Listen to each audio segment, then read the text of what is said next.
John O'Brien to the stage if I could. John is currently the Head of Industrial Relations with the National Australia Bank. His major responsibilities include the negotiation and implementation of all industrial agreements and instruments that apply at the National Australia Bank and the management of relations with the finance sector unions. Welcome.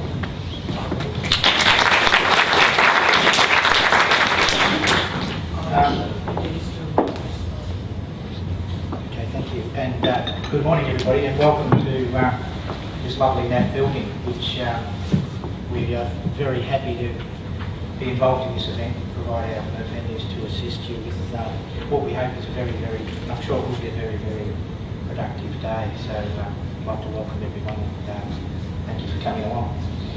NAB is extremely proud to be a major supporter of this event, and we do encourage it and do look at very seriously diversity issues and issues affecting women, which I will talk about at the end of this presentation.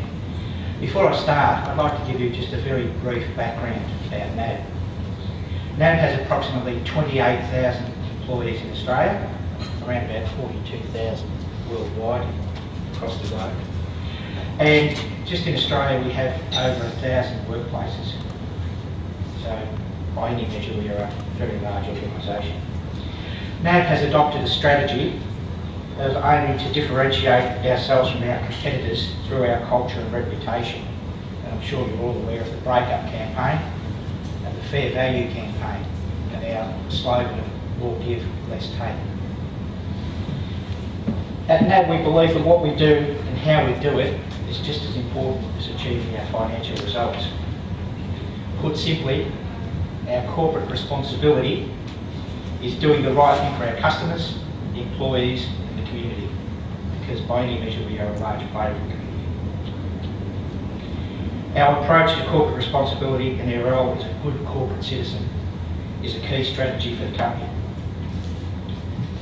With a large workforce, as I mentioned, of 28,000 employees, the problems and issues that confront society generally will impact our employees in roughly equal proportion. And of course we employ a significant number of women. In developing our domestic violence policy, which I'll talk about in a moment, we were all aware in developing it that domestic violence affects around 1 in 3 women at some point in their life, and 2/3 of these women in paid work. Domestic violence can impact their performance at work and their safety.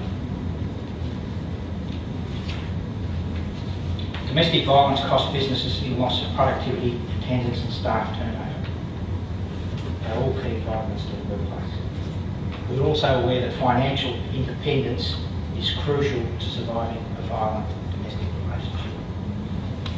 NAB is one of the largest organisations, and I think it was the first major bank to introduce a domestic violence support policy. And the good thing is a number of others have now joined us. It has been, we initially developed it as a policy because we're in between EBAs, and we've currently just had our enterprise agreement approved by Fair Work Commission. The domestic violence provisions are included in that enterprise agreement. So we see it as a major issue that should have the full force and effect of federal law. How did it all begin? Well, I was sitting at work one day, I think up on level 7 of this building, and had a phone call out of the blue from a lady named Ludo McPerrin, who headed up Safe at Home, Safe at Work project at the University of New South Wales, who wanted to meet with me and discuss the possibility of whether NAB would be interested in developing a domestic violence support policy. She had been put in contact with me by an ex-member of the finance sector union, who we had worked with on a number of pay equity audits, who suggested that NAB would be the kind of organisation that would be, accepting of such an approach. I subsequently met with Ms McPerrin and really thought the concept was a no-brainer. There appeared to be no downside to it. I was just imagine it. The only thing that surprised me was we hadn't thought of it before ourselves. It's just one of those things that I think, why the hell haven't we done this previously? However, I expected, and most of the anecdotal feedback was that we would already provide appropriate leave and support in such situations. And it just did make sense to formalise this in a policy, and as I say, further down the track to the enterprise agreement. Prior to developing a policy, we needed support from senior leadership of the bank. This was achieved with very little fuss or discussion. As I say, like me, it was Union firstly recognised that this was a good idea. In developing the policy, the first thing we needed to work out was what the purpose of the policy was. We decided on 2 objectives. First of all, to develop a supportive workplace in which victims of domestic violence can come forward for help and support. Secondly, to guide the response of NAB and people leaders to employees whose life was affected by domestic violence. They're the 2 objectives of our policy. We define domestic violence as any violence, including physical, sexual, emotional and financial abuse between family members, including current or former partners in an intimate relationship, wherever violence occurs. We also had to ensure that an employee had to be confident if they raised an issue of domestic violence that it would be treated with confidentiality and to be dealt with empathetically. We had to look at the whole thing of recording information but maintaining confidentiality, what systems were in place. So there's a whole lot of preparatory work that was required to be done.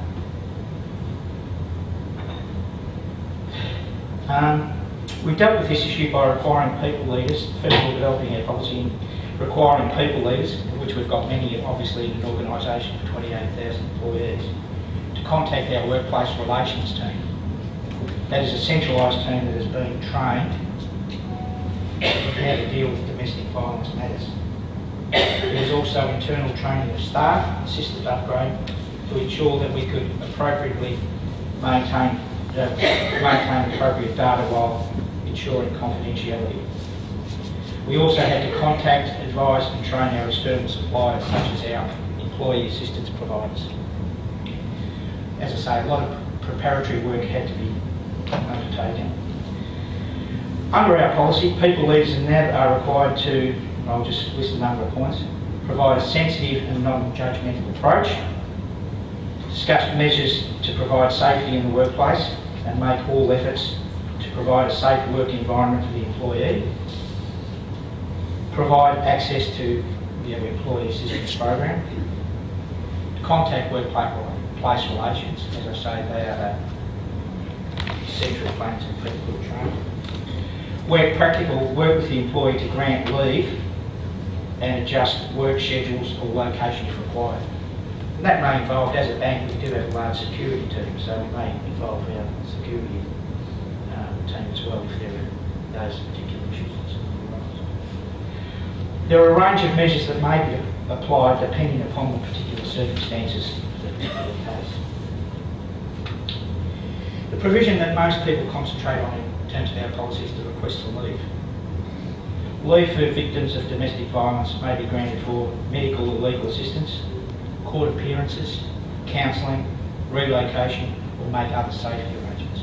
There may be others that we haven't thought of, but they're the major ones that, when a people leader or workplace relations is looking at the issue, they will do. We decided not to put a limit or specify the amount of leave that may be granted, only that it be reasonable in circumstances. It's one thing that we considered should we grant 2 days per leave, 2 days leave per year or whatever, or per circumstance. And it didn't seem to make sense to us that, what we did. The same as if somebody was involved in bush firefighting, you couldn't put a limit on that, or, flood emergency. What you have to do is, it has to be reasonable in the circumstances. And I don't think we've, there's a number of issues that we've had, I don't think we've knocked back any leave. The granting of leave and other support provided does come at a cost to the employer, albeit a small cost. However, there are other hidden costs associated with low productivity, absenteeism, etc., if we don't act to break the silence.